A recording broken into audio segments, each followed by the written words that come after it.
Let's talk about how to find and catch cool bugs. This is part 2 of my catching and collecting bugs guide. In part 1, I went over gear recommendations, and in this video, I'm going to be talking about how to actually track bugs down and catch them. The first step is to find out what kind of bugs you're interested in, and if you don't know much at all about bugs, reading about the different insect orders can be a good starting point.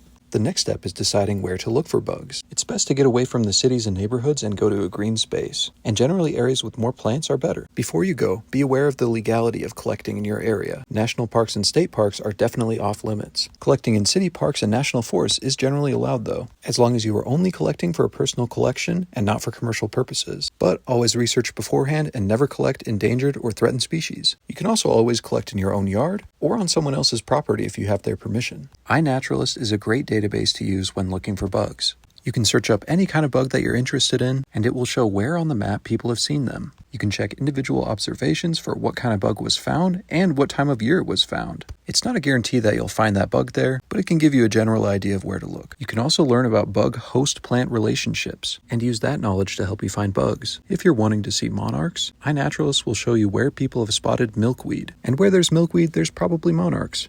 If you're looking for good first-hand information, local insect groups can help you out as well. Once you find out where to go and you get there, start looking around. If you're just looking for bugs in general, you'll most likely find more in sunny areas. You'll be more likely to find bugs if it's not cloudy and during peak daytime hours. For butterflies, depending on the time of year, I would say this is usually between 11 and 3. Now let's talk a little bit about bug catching form. This is mainly applicable to flying bugs. For net recommendations, check out my previous video. You'll generally want to swing your net sideways, following through even when the bug is in your net. This forces the bug to the back of the net where it is less likely to escape. Make sure you fold over your net at the end. Doing this little fold at the end makes it so the bug can't escape out the net. I found that it's easiest to then corral the bug to the very end of the net. This makes it easier to transfer into a jar and minimizes the risk of the bug escaping. Once you put the bug in a jar that has ethyl acetate in it, you'll want to wait about 10 minutes or until the bug is fully expired. You can then transfer it into an envelope for easier storage. Another amazing way to catch bugs is to put out a UV light at night. This technique warrants a whole nother video, but here are some things that I've found at night just chilling with a light. Now this is mainly done with the goal of seeing moths, but a UV light will attract a lot of stuff. It'll attract cicadas, beetles,